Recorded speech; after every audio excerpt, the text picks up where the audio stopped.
ಪಹಲ್ಗಾಮ್ ನರಮೇಧದ ಹಿಂದೆ ಓರ್ವ ಕ್ರಿಮಿನಲ್ನ ಕೈವಾಡ ಇತ್ತು. ಆತ ಯಾರು, ಎಲ್ಲಿ ಅವನು, ಓದಿದೆಲ್ಲಿ, ಎಲ್ಲ ಇಂಟ್ರೆಸ್ಟಿಂಗ್ ವಿಚಾರ ಈಗ ನಿಮ್ಮ ಮುಂದೆ. ಪ್ರವಾಸಿಗರ ಮೇಲೆ ಗುಂಡಿನ ದಾಳಿಯ ಹಿಂದೆ ಈತನದ್ದೇ ಕೈವಾಡ ಇತ್ತು. ಭಯೋತ್ಪಾದಕ ದಾಳಿಯ ಯೋಜನೆಯನ್ನ ರೂಪಿಸಿದ್ದು ಈತನೇ. ಹೆಸರು ಸಾಜದ್ ಅಹಮದ್ ಶೇಖ್ ಅಲಿಯಾಸ್ ಗುಲ್. ಪಾಪಿ ಕೃತ್ಯವನ್ನ ಮಾಡಿದಂತ ವ್ಯಕ್ತಿ. ಲಷ್ಕರ್ ಎ ತೊಯ್ಬಾ ಸಂಘಟನೆಯ ಸದಸ್ಯ ಸಾಜದ್. ತನಿಖೆಯಲ್ಲಿ ಸಾಜದ್ ಅಹಮದ್ ಶೇಖ್ ಕೈವಾಡ ಇರೋದು ಪತ್ತೆಯಾಗಿದೆ.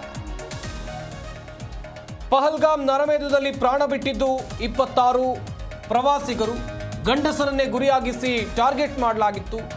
ಧರ್ಮ ಕೇಳಿ ಹಣೆಗೆ ಬಂದೂಕನ್ನ ಇಟ್ಟಿದ್ರು.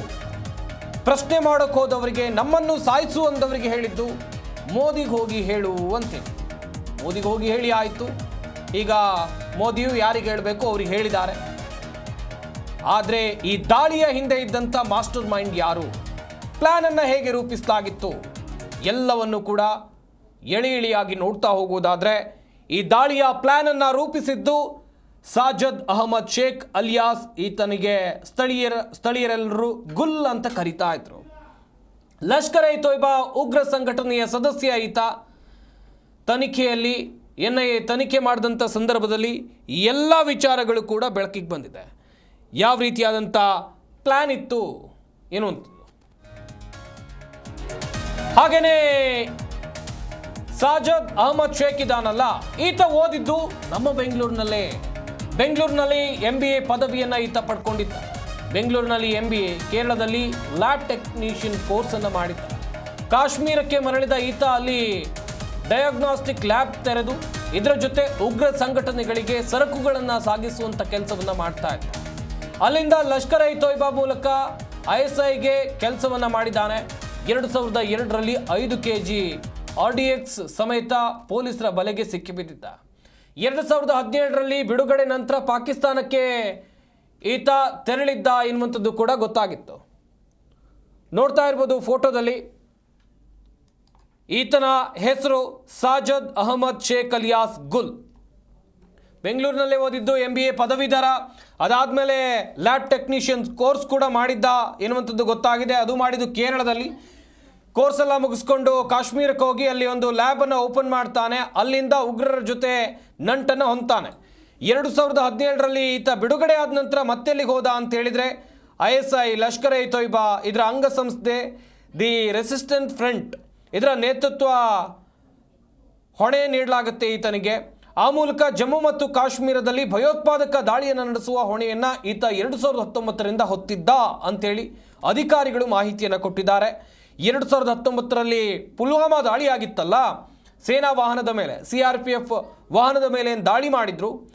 ಈತನ ಅದರಲ್ಲೂ ಕೂಡ TRF ಭಾಗಿಯಾಗಿತ್ತು. ಪಹಲ್ಗಾಮ್ ದಾಳಿಯ ಹೊಣೆಯನ್ನು ಮೊದಲು ಹೊತ್ಕೊಂಡಿದ್ದು ಈ TRF ಸಂಘಟನೆ. ಅದಾದಮೇಲೆ ಉಲ್ಟಾ ಹೊಡೆಯುವಂಥ ಕೆಲಸವನ್ನು ಈ TRF ಸಂಘಟನೆ ಮಾಡಿತ್ತು. ಇನ್ನೊಂದು ಕಡೆಯಲ್ಲಿ ಈತನ ಸಹೋದರ ಶ್ರೀನಗರದ ಮಹಾರಾಜ ಹರಿಸಿಂಗ್ ಆಸ್ಪತ್ರೆಯಲ್ಲಿ ಡಾಕ್ಟರ್ ಆಗಿ ಇದ್ದ. 1990ರಲ್ಲಿ ಈತನು ಭಯೋತ್ಪಾದನೆ ಸಂಘಟನೆಯನ್ನು ಸೇರಿದ್ದ ಎನ್ನುವಂಥದ್ದು ಗೊತ್ತಾಗಿದೆ. ಸೌದಿ ಅರೇಬಿಯಾಗೆ ತೆರಳಿದ್ದ ಈತ, ನಂತರ ಪಾಕಿಸ್ತಾನಕ್ಕೆ ಮರಳಿದ್ದ. ಸದ್ಯ ಈತ ಕೊಲ್ಲಿ ರಾಷ್ಟ್ರಗಳಲ್ಲಿ ಭಯೋತ್ಪಾದಕ ಕೃತ್ಯಗಳಿಗೆ ನಿಧಿ ಸಂಗ್ರಹಿಸುವಂಥ ಕೆಲಸವನ್ನು ಮಾಡ್ತಾ ಇದ್ದಾನೆ ಎನ್ನುವಂಥದ್ದು ಗೊತ್ತಾಗಿದೆ. ಪಹಲ್ಗಾಮ್ನ ದಾಳಿಕೋರ ಅಥವಾ ಪಹಲ್ಗಾಮ್ ದಾಳಿಯ ಹಿಂದಿನ ಮಾಸ್ಟರ್ ಮೈಂಡ್ ಯಾರದ್ದು ಅಂತ ಕೇಳಿದರೆ, ಇಲ್ಲಿ ತನಿಖೆಯಲ್ಲಿ ಗೊತ್ತಾದಂಥ ವ್ಯಕ್ತಿ ಅಥವಾ ಉಗ್ರ ಸಾಜದ್ ಅಹಮದ್ ಶೇಖ್ ಅಲಿಯಾಸ್ ಗುಲ್. ಸದ್ಯ ಈತ ಮೋಸ್ಟ್ ವಾಂಟೆಡ್. ಈತನ ಸೆರೆಗಾಗಿ ಕಾರ್ಯಾಚರಣೆಗಳು ದೊಡ್ಡ ಮಟ್ಟದಲ್ಲಿ ನಡೀತಾ ಇದೆ. ಎಲ್ಲೋ ಕೊಲ್ಲಿ ರಾಷ್ಟ್ರದಲ್ಲಿ ಅಡಗಿ ಕೂತಿದ್ದಾನೆ ಎನ್ನುವಂಥ ಮಾಹಿತಿ ಇದೆ. ಕಾದು ನೋಡಬೇಕು ಯಾವ ರೀತಿಯಾಗಿ ಕಾರ್ಯಾಚರಣೆ ಮಾಡ್ತಾರೆ ಈತನ ಪತ್ತೆಗಾಗಿ ಭಾರತೀಯ ಸೇನೆ ಅಂತೇಳಿ. ಒಟ್ಟಿನಲ್ಲಿ ಪಹಲ್ಗಾಮ್ನ 26 ಜನರ ನರಮೇಧಕ್ಕೆ, ಹಾಗೆಯೇ ಅದೆಷ್ಟೋ ಹೆಣ್ಣು ಮಕ್ಕಳ ಕುಂಕುಮ ಅಳಿಸೋಕೆ ಕಾರಣ ಇದೇ ವ್ಯಕ್ತಿ.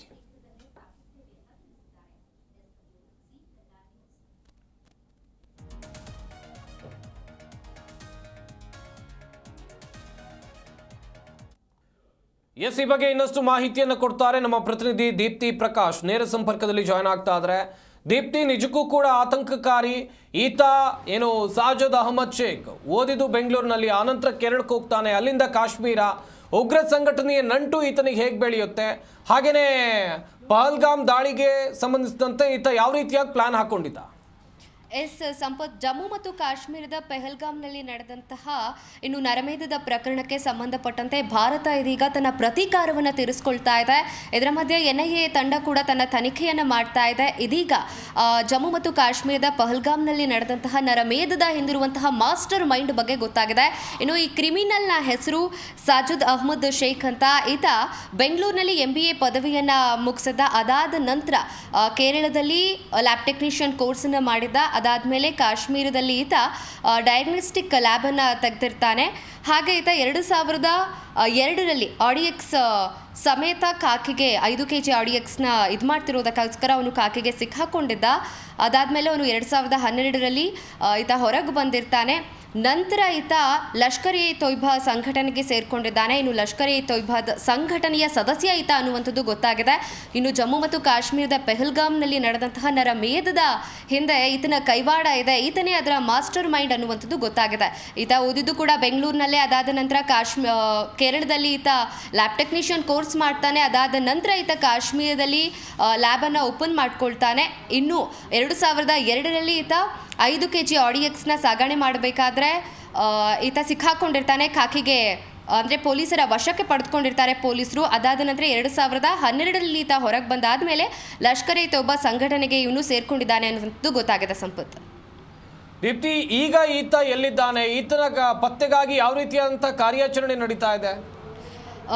ಎಸ್ ಸಂಪತ್, ಇವನ ಕಾರ್ಯಾಚರಣೆಗೋಸ್ಕರ ಈಗ NIA ತಂಡ ಕೂಡ ಕಾರ್ಯಾಚರಣೆ ನಡೆಸ್ತಾ ಇದೆ. ಈತ ಜಮ್ಮು ಮತ್ತು ಕಾಶ್ಮೀರದ ಪೆಹಲ್ಗಾಮ್ನಲ್ಲಿ ನಡೆದಂತಹ ಉಗ್ರರ ದಾಳಿಯ ಹಿಂದಿರುವಂತಹ ಮಾಸ್ಟರ್ ಮೈಂಡ್ ಅನ್ನುವಂಥದ್ದು ಕೂಡ ಗೊತ್ತಾಗಿದೆ ಸಂಪತ್. ಥ್ಯಾಂಕ್ ಯು ದೀಪ್ತಿ ತಮ್ಮೆಲ್ಲ ಡೀಟೇಲ್ಸ್ಗಾಗಿ.